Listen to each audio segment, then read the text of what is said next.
क्या पढ़ेंगे हम लोग? मैथ। तो आज हम शुरू करेंगे क्लास 10th का मैथ का जो पहला चैप्टर है, क्या है? वास्तविक संख्या। तो आप लोग इससे पहले पढ़े होंगे ना, ये क्लास 9 में पढ़ना था। चलिए यहाँ देखिए, कोई बताएगा वास्तविक संख्या किसे कहते हैं? बोलिए। यानी कि परिमेय और अपरिमेय के समूह को हम क्या कहेंगे? तो इसका मतलब कि पहले हमें ये पता होना चाहिए कि परिमेय किसको कहते हैं, अपरिमेय किसको कहते हैं। जब हम परिमेय और अपरिमेय को समझ जाएंगे तो समझेंगे वास्तविक संख्या को। ठीक है, तो पहले हम लोग किसको शुरू करेंगे? परिमेय संख्या। किसको शुरू करेंगे? परिमेय संख्या। किसको? परिमेय संख्या। कोई दिक्कत? अंग्रेजी में क्या बोलते हैं इसको? Rational number. Rational number. Rational number. अब यहां ध्यान दो, ठीक है। वे सभी संख्याएं जिन्हें हम P/Q के रूप में लिख सके। किसके रूप में? P/Q के रूप में लिख सके। P/Q के रूप में लिख सके। जहां Q नॉट इक्वल 0 हो, हम उसे कहते हैं परिमेय संख्या। तुम लोग पढ़े होगे, लिखवाने ना पड़ेगा। क्या कर रहा सब है पगला?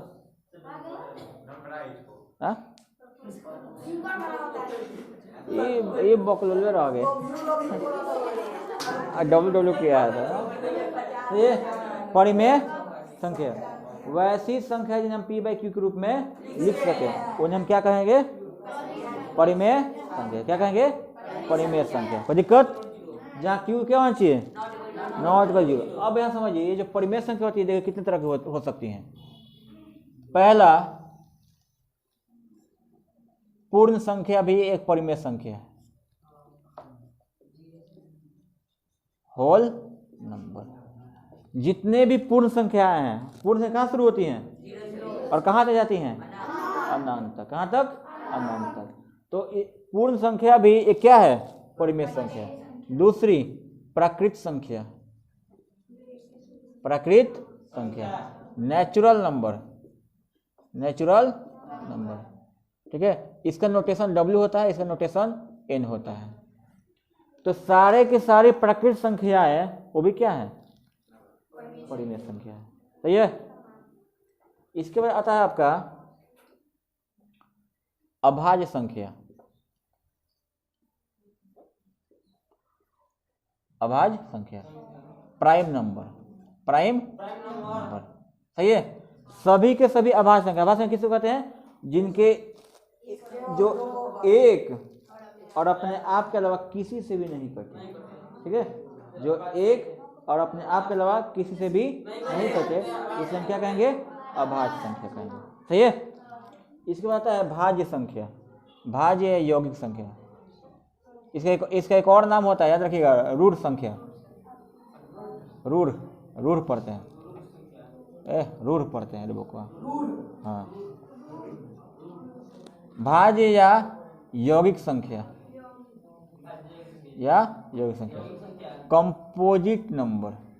कंपोजिट नंबर वैसी संख्या है जो एक और स्वयं के अलावा अन्य संख्या से भी कट जाए, जैसे कि 4, 6, 8, 9, 10, 12, 14, 15, 16, 18, 20, 21, 22, 23 ना, 24, 25, 26, 27, 28, 29, 29 नहीं, 30, फिर 31 नहीं, 32। बुझा गया? जिसे हम क्या कहेंगे? भाज्य संख्या। इसके अलावा आता है सह अभाज्य संख्या। क्या आता है? सह अभाज्य संख्या। को प्राइम नंबर। को प्राइम नंबर ये जो होगा पेयर में होगा। किस में होगा? पेयर में। अकेला कोई संख्या सहभाज्य नहीं हो सकता है। अकेला कोई संख्या सहभाज्य, यानी कि जिन दो संख्याओं का मौसा एक हो। क्या हो? एक जैसा नहीं, 1। ठीक है, नॉट लाइक 1। ठीक है, जिन दो संख्याओं का मौसा एक हो, हम उन्हें कहते हैं सह अभाज्य संख्या। क्या कहते हैं? सहअभाज्य संख्या। यानी मान लो कि दो संख्या ए और बी है, ए और बी है, और तो मौसा ए बी बराबर कितना होना चाहिए? 1। तो ये क्या कहलाएंगे? सहअभाज्य संख्या। क्या कहलाएंगी?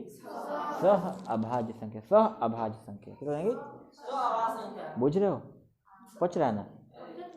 अब यहाँ ध्यान दीजिए, अगर हम क्या कर दें, कि इन सही है, यहाँ देखो, अब अगर हम क्या करें कि प्राकृत संख्या में क्या करें?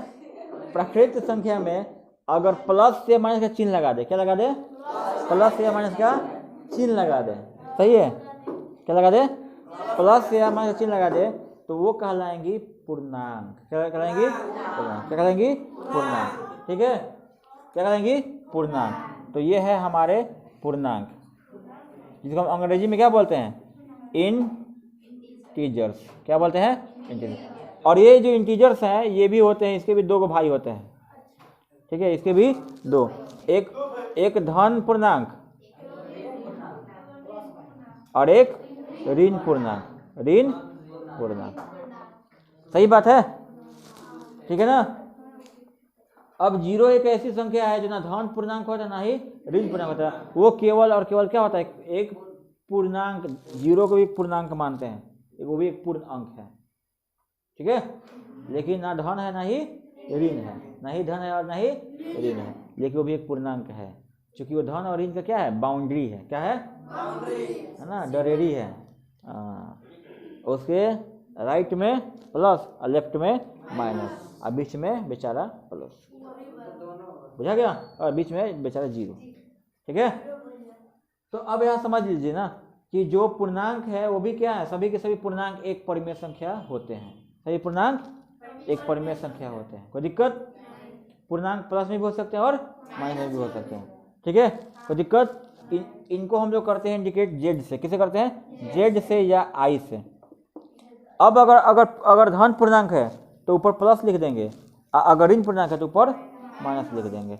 ठीक है, उसे क्लियर हो जाएगा कि वो कौन सा पूर्णांक है। ठीक है, सम संख्या क्या? जो संख्या किससे कट जाए? 2 से कट जाए, हम क्या कहेंगे? सम संख्या कहेंगे। तो सभी के सभी सम संख्या क्या है? परिमेय संख्या। विषम संख्या, जो संख्या 2 से पूरा नहीं कटे, पूर्ण रूप से नहीं कटे, उन्हें हम क्या कहेंगे? विषम संख्या। क्या कहेंगे? विषम संख्या। ठीक है, अब विषम संख्या भी क्या है? तो ये सभी के सभी संख्या जब देख रहे हैं, वो सभी सभी क्या है? तो क्वेश्चन पूछता है कि सभी पूर्ण संख्या क्या होती हैं? लेकिन सभी परिमेय संख्या पूर्ण संख्या नहीं होती है।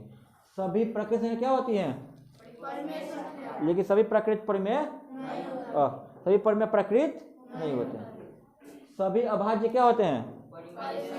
लेकिन सभी परिमेय अभाज्य नहीं होते हैं।